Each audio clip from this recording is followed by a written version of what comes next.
Hello friends, ફરી એકવાર આપ સૌનું સ્વાગત અલ્ટ્રાવિઝન એકેડમી દ્વારા સંચાલિત વિડિયો લેક્ચરના ઈ-લર્નિંગ પ્રોગ્રામમાં. ધોરણ 11 કોમર્સ અને 11 આર્ટ્સના વિદ્યાર્થીઓ માટે વિષય એસપીસીસી માં એસપી વિભાગનું પ્રથમ ચેપ્ટર સેક્રેટરીનો અર્થ અને એના પ્રકારો એનો પાર્ટ 7. અગાઉ આ ચેપ્ટરના 6 વિડિયો લેક્ચરના સેશન આપણે અભ્યાસની અંદર પૂર્ણ કરી ચૂક્યા છીએ, જેની અંદર ચેપ્ટરની પ્રસ્તાવનાથી શરૂ કરી અને માનવીના ઉત્ક્રાંતિવાદમાં આદિમાનવ કાળથી શરૂ કરી અને માનવીની વિકાસ ગાથા કઈ રીતે આગળ વધી છે, નાણાંની શોધ નહોતી થઈ ત્યારે ભારતમાં જે બદલા પદ્ધતિ એટલે કે બાર્ટર સિસ્ટમ અથવા તો સાટા પ્રથા જે અમલમાં હતી એનો પરિચય લીધો. ત્યારબાદ આધુનિક વેપાર વાણિજ્યનો ઉદ્ભવ, જેની અંદર ભારતમાં વ્યક્તિગત માલિકી એટલે કે એકાંકી વેપારી પેઢી, ભાગીદારી પેઢી, સહકારી મંડળી અને કંપની સ્વરૂપ કઈ રીતે વિકસ્યા એનો પરિચય મેળવ્યો છે. કંપની સ્વરૂપમાં સંચાલક મંડળની ચૂંટણી કઈ રીતે થાય છે, સંચાલક મંડળની નિમણૂક કઈ રીતે થાય છે, આ ઉપરાંત સંચાલક મંડળને સેક્રેટરીની જરૂરિયાત સાથે ઉદ્ભવે છે, સેક્રેટરી કોને કહેવાય એની જુદી જુદી વ્યાખ્યાઓ પણ આપણે ભણ્યા. ઓક્સફર્ડ ડિક્શનરી મુજબની વ્યાખ્યા, ભારતીય કંપની ધારા 2013 ની વ્યાખ્યા અને સીધી સાદી સામાન્ય અર્થમાં સરળ શબ્દોની વ્યાખ્યા. ત્યારબાદ આપણે જે મુદ્દો શરૂ કરેલો છે એ છે સેક્રેટરીના પ્રકારો. ચેપ્ટર છે આપણું, નામ ઉપરથી જ આપણને ખબર પડે છે સેક્રેટરીનો અર્થ અને એના પ્રકાર. બરાબર, અર્થનો વિભાગ પૂર્ણ કર્યો અને પ્રકારોની અંદર પણ આપણે 3 મુખ્ય પ્રકાર, ખાનગી સેક્રેટરી, રાજકીય સેક્રેટરી અને કંપની સેક્રેટરી અને કંપની સેક્રેટરીના 2 પેટા પ્રકાર, સામાન્ય અને વહીવટી સેક્રેટરી પણ ભણ્યા. હવે આજે વાત કરવાની છે સેક્રેટરીના 6 પ્રકારોમાંથી ચોથો મુખ્ય પ્રકાર, રાજદૂત કાર્યાલયનો સેક્રેટરી. એ રાજદૂત કાર્યાલયનો સેક્રેટરી કોને કહેવાય એ પોઈન્ટથી આપણે અભ્યાસમાં આગળ વધીશું. તો સેક્રેટરીનો ચોથો પ્રકાર રાજદૂત કાર્યાલયનો સેક્રેટરી.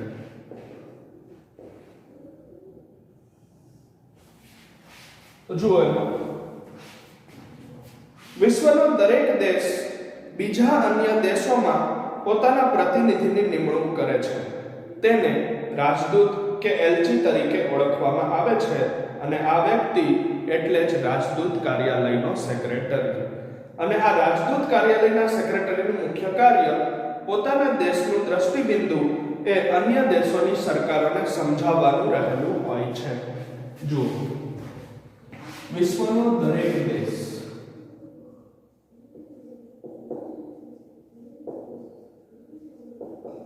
બીજા અન્ય દેશોમાં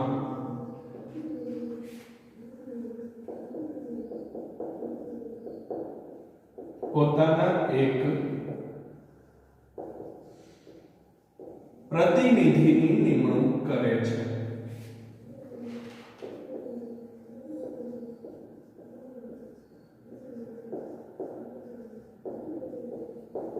તેને રાજદૂત કાર્યાલયનો સેક્રેટરી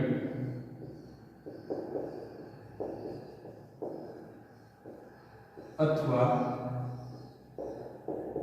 એલચી કહેવાય છે.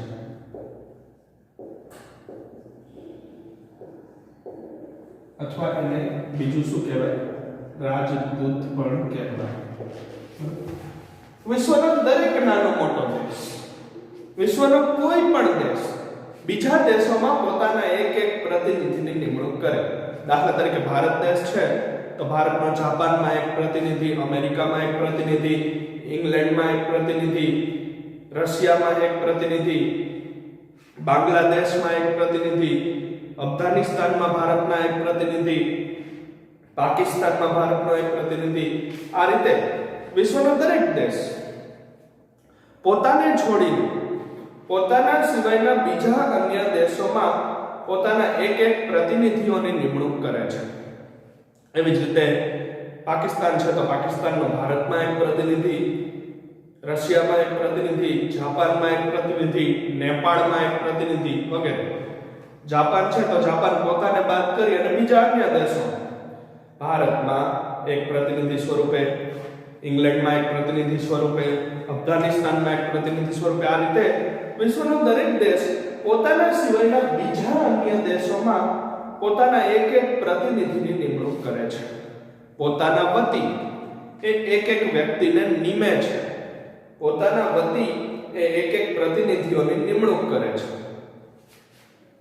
તો આ જે પ્રતિનિધિ બીજા દેશોમાં નિમાય છે એને આપણે કાં તો રાજદૂત કહી શકીએ, અને રાજદૂત તરીકે પણ ઓળખી શકાય, એને એલચી પણ કહી શકાય, અથવા તો એ પ્રતિનિધિને આપણે રાજદૂત કાર્યાલયનો સેક્રેટરી પણ કહી શકીએ છીએ.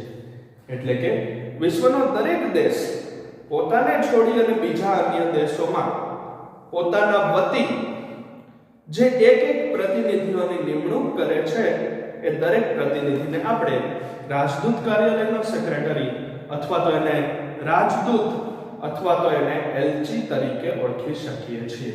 તો આ રીતે રાજદૂત કાર્યાલયના સેક્રેટરીના 3 અલગ અલગ નામો છે. એને એલચી પણ કહી શકાય, એને રાજદૂત પણ કહી શકાય, અને એને રાજદૂત કાર્યાલયનો સેક્રેટરી પણ કહેવામાં આવે છે.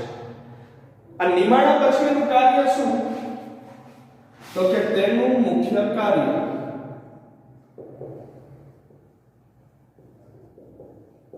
પોતાના દેશનું દ્રષ્ટિબિંદુ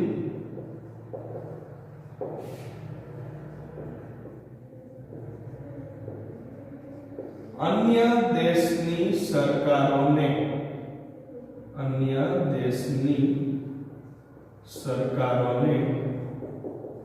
સમજાવવાનું છે. રાજદૂત કાર્યાલયનો સેક્રેટરી શા માટે નિમાય છે, અથવા તો નિમાણા પછી એનું મુખ્ય કાર્ય શું? તો કે રાજદૂત કાર્યાલયના સેક્રેટરીનું મુખ્ય કાર્ય, એની કામગીરી, પોતે જે દેશનો પ્રતિનિધિ છે એ દેશનું દ્રષ્ટિબિંદુ, એ દેશનો દ્રષ્ટિકોણ એ બીજા દેશની કેન્દ્ર સરકારોને સમજાવવાનો રહેલો છે. દાખલા તરીકે ભારતનો પ્રતિનિધિ, ભારતનો રાજદૂત કાર્યાલયનો સેક્રેટરી રશિયામાં નિમાણો હોય તો એનું કામ શું?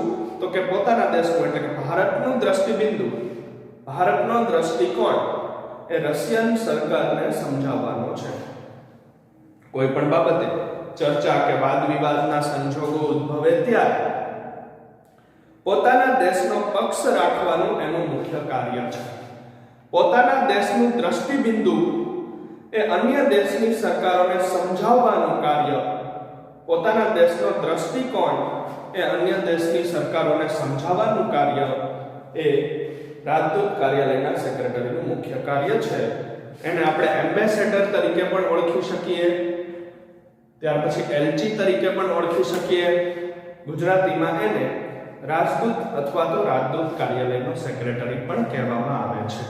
તો આ રીતે રાજદૂત કાર્યાલયના સેક્રેટરી વિશે આપણે આટલો જ પરિચય કેળવવાનો હતો કે વિશ્વનો દરેક દેશ પોતાને છોડી અને બીજા અન્ય દેશોમાં પોતાના જે એક પ્રતિનિધિની નિમણૂક કરે છે તેને રાજદૂત કાર્યાલયનો સેક્રેટરી કહેવામાં આવે છે.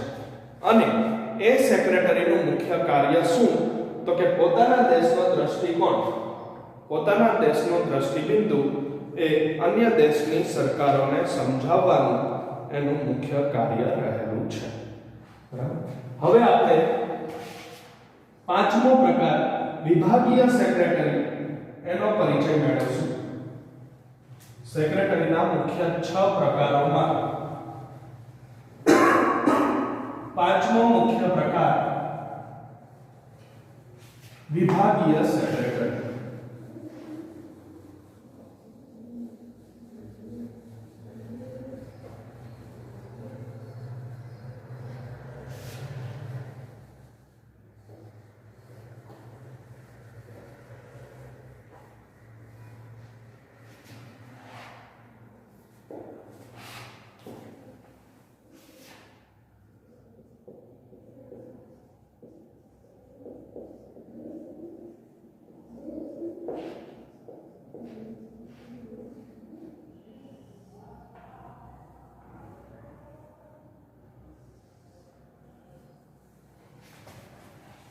વિભાગીય સેક્રેટરીમાં શું કહેવામાં આવ્યું છે? જો જાહેર જનતા કે પ્રજા પોતાના પ્રતિનિધિ સ્વરૂપે વિધાનસભ્યો અથવા તો સાંસદોને ચૂંટે છે, ત્યારબાદ જે પક્ષ બહુમતી ધરાવતો હોય તે પક્ષની રાજ્ય કે કેન્દ્રમાં સરકાર રચાય છે.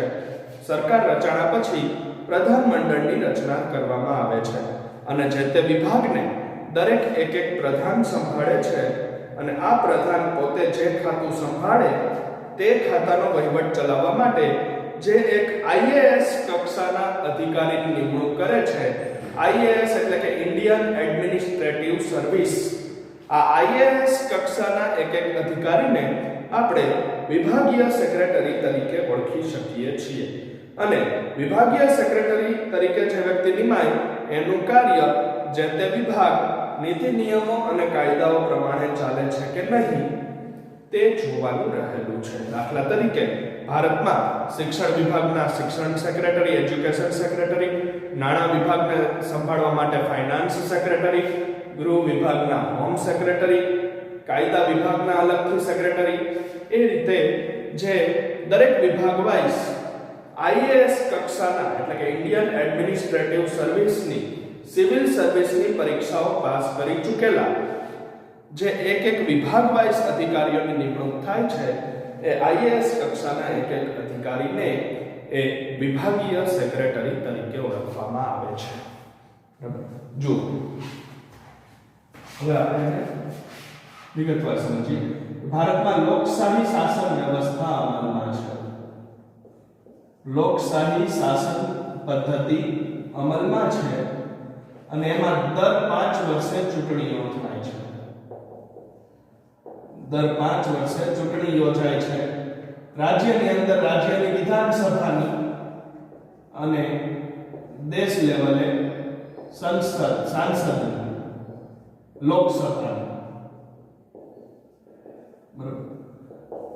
ગુજરાત, મહારાષ્ટ્ર, પશ્ચિમ બંગાળ, કેરળ, તમિલનાડુ આ રીતે અલગ અલગ રાજ્યોમાં જે 5-5 વર્ષે ચૂંટણીઓ આવે એ રાજ્યની ચૂંટણીઓને વિધાનસભાની ચૂંટણીઓ કહેવાય અને સમગ્ર દેશ લેવલે જે 5 વર્ષે ચૂંટણી યોજાય છે ને લોકસભા અથવા તો સંસદની ચૂંટણી કહેવાય છે.